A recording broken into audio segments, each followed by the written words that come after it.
بسم اللہ الرحمن الرحیم یا ایہا الذین آمنوا کتب علیکم الصیام کما کتب علی الذین من قبلکم لعلکم تتقون۔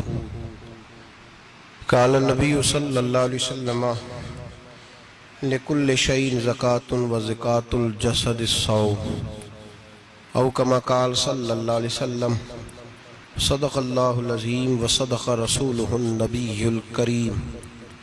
ان اللہ وملائکتہ یصلون علی النبی یا ایہا الذین آمنوا صلوا علیہ وسلموا تسلیما۔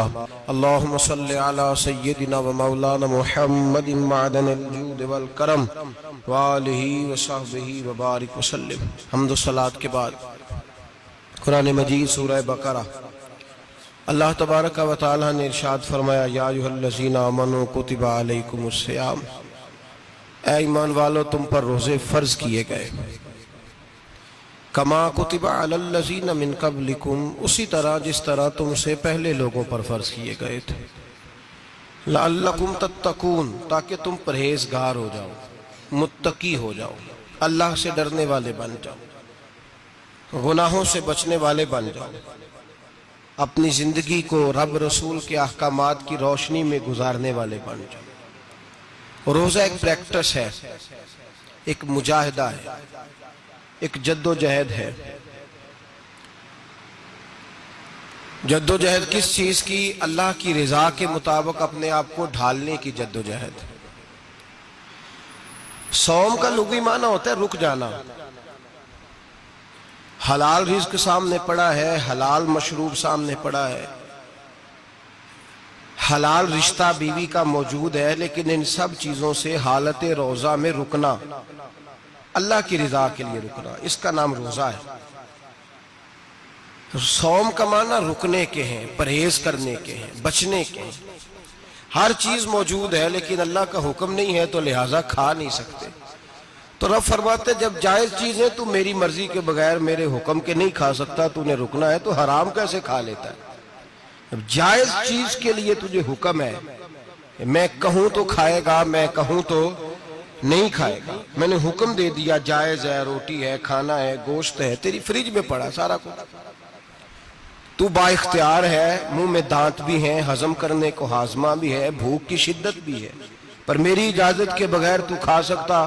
روزہ رکھ لیا، اب تجھے حکم نہیں کہ تو کھائے۔ جب جائز چیز میری مرضی کے بغیر نہیں کھا سکتا تو ناجائز کیسے کھائے گا؟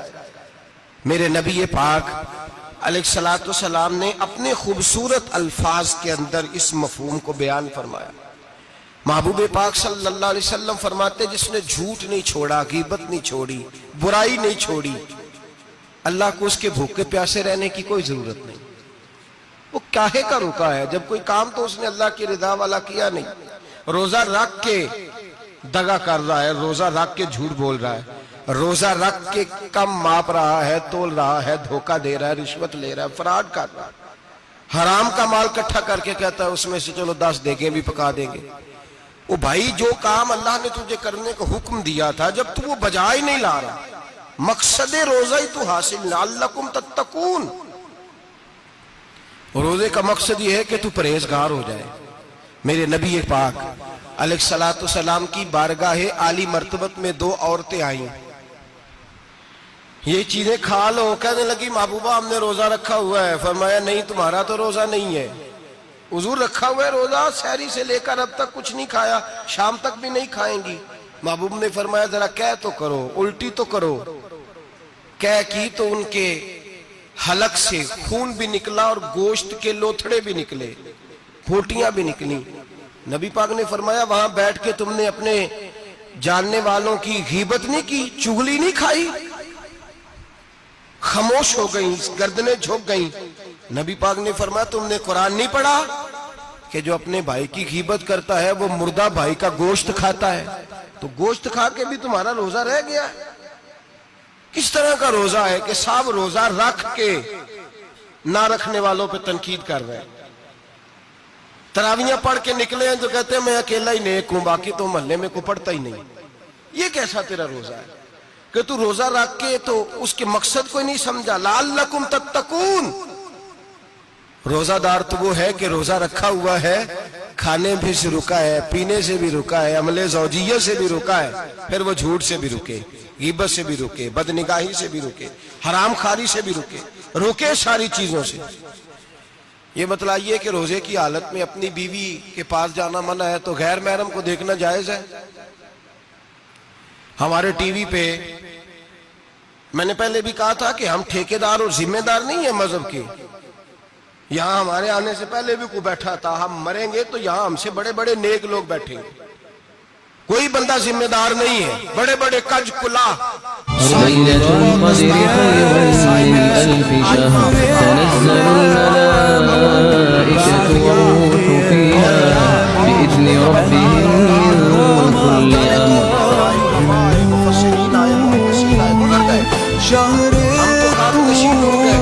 تھوڑا کام کرنے والے تھوڑی صلاحیت، لیکن بھائی اگر کرتے ہیں تو ایک کام کرتے ہیں ساتھ دوسرا نہیں کرتے۔ یہ کس طرح کا دین سکھانے لوگ نکلے کہ شوال سے لے کر شعبان تک گانا سنایا جائے گا، شعبان سے لے کر شوال تک ناچ گانا کیا جائے گا، شوال سے لے کر شعبان تک دھما چوکڑی ہوگی، رمضان آئے گا تو حدیثیں سنائی جائیں گی، رمضان آئے گا تو لوگوں کو قرآن پڑھ کے سنایا جائے گا۔ یہ مذہب بانج نہیں ہے کہ گویے مذہب سکھائیں گے، ایکٹر مذہب سکھائیں گے۔ یہ مذہب بانج نہیں ہے کہ ایک گلاس کے اندر پہلے شراب پی لو پھر اسی گلاس میں رمضان آئے تو شہد بانٹنا شروع کر دو۔ یہ بانج نہیں، یہ میرے رسول اللہ کا مذہب ہے۔ اگر تمہیں شوق ہے دین سیکھنے سکھانے کا، یکم رمضان کو توبہ کرو اور کہو کہ ہم ٹی وی پہ بیٹھ کے حدیثیں سنائیں گے تو سارا سال سنائیں گے، اور جس زبان سے حدیث نکلے گی پھر اس سے کبھی گندا گانا نہیں نکلے گا، پھر کبھی ناچ گانا نہیں ہوگا۔ یہ کون سا مذہب ہے جو بیویاں سکھا رہی ہیں؟ یہ کون سا دین ہے جو عورتیں سکھا رہی ہیں؟ میرے رسول پاک صلی اللہ تعالیٰ علیہ وآلہ وسلم کا وہ مذہب ہے کہ میرے اعلیٰ حضرت فاضل بریلوی رحمت اللہ علیہ نے فرمایا مرد کے لیے جائز نہیں کہ وہ عورت کی زبان سے میلاد بھی سنے، نعت بھی سنے، مرد کے لیے جائز نہیں، مرد کو مرد سکھائے گا، عورت سکھائے گی تو عورتوں کو سکھائے گی۔ بے شک آپ سویرے فتویٰ دیجئے کہ چھوٹی سی مسجد میں بیٹھ کے، چھوٹے سے کونے میں بیٹھ کے چھوٹا سا مولوی، اور وہاں تو اتنے بڑے مفتی ٹی وی پہ بیٹھے ہوئے، وہ غلط ہے تو صحیح یہ کیسے ہو گئے؟ سنو، میرے نبی پاک علیہ السلام کے مذہب کا حسن یہ ہے کہ اسلام کہتا ہے ایک نظر بی بی کو دیکھا کسی نے غلطی سے تو معافی ہو جائے گی، دوسری نظر شہوت سے دیکھا تو حرام ہے اس کے لیے، وہ پاکستان کا مولوی ہو یا سعودی عرب کا شاہ ہو، کسی کے لیے عورتوں کے بیچ پھرنا اٹھنا بیٹھنا جائز ہے؟ میرے نبی پاک صلی اللہ تعالیٰ علیہ وسلم نے فرمایا ہے میں عورتوں سے مصافحہ کرنے نہیں آیا، اور میرے نبی پاک صلی اللہ علیہ وسلم نے فرمایا ہے، حضور فرماتے لیکن نا کتا بالکل ناپاک نہیں ہوتا، کتے کا تھوک ناپاک ہوتا ہے یا کتا گیلا ہو جائے تو ناپاک ہوتا ہے، لیکن خنزیر سارا ناپاک ہوتا ہے، کل ناپاک ہے خنزیر۔ نبی پاک نے فرمایا خنزیر بھی ہو اور گند میں لتھڑا ہوا بھی ہو، پیشاب میں لتھڑا ہوا ہو، گوبر میں لتھڑا ہوا ہو، پخانے اور فضلے میں لتھڑا ہوا خنزیر ہو، اس کا جسم تیرے ساتھ ٹکرا جائے تو اتنا برا نہیں جتنا غیر محرم عورت کا وجود تیرے ساتھ ٹکرا جائے تو برا ہے۔ اس حد تک میرے نبی پاک صلی اللہ علیہ وسلم اور گنبد کے معاملے میں فتویٰ دینے والے، یا رسول اللہ کہنے پر کفر کا فتویٰ دینے والے اور بڑی بڑی باتیں کرنے والے خاموش کیوں ہو گئے؟ یا ایھا الذین آمنوا لا تتخذوا اليہود والنصارى اولیاء، رب فرماتا ہے یہودیوں اور عیسائیوں کو دوست نہ بناؤ، یہ تمہارے دوست ہو سکتے، یہ تمہارے سجن ہو سکتے؟ جب عرش کا مالک کہہ رہا ہے سجن نہیں ہو سکتے تو دوستی کی بات کیسے بڑھا رہا ہے؟ یا رسول اللہ ہمارے سجن کون ہو سکتے ہیں؟ فرمایا تمہارا دوست وہ ہو سکتا ہے جو محمد عربی کا غلامی کرنے والا ہو، جو رسول اللہ کی نوکری کرنا ہو دوست ہوگا، دوسرا دوست ہو سکتا؟ کوئی ایکٹر مذہب نہیں سکھائے گا، کوئی گویہ مذہب نہیں سکھائے گا۔ حضرت جناب سیدنا جنید بغدادی، بغداد کے پیر سے کسی نے پوچھا تھا آج سے 1100-1200 سال پہلے، وہ تو زمانہ ویسے نیکی اور پرہیزگاری کا تھا، کہا بابا جی مرد اور عورت نیک ہو، بغیر پردے کے، بغیر حجاب کے،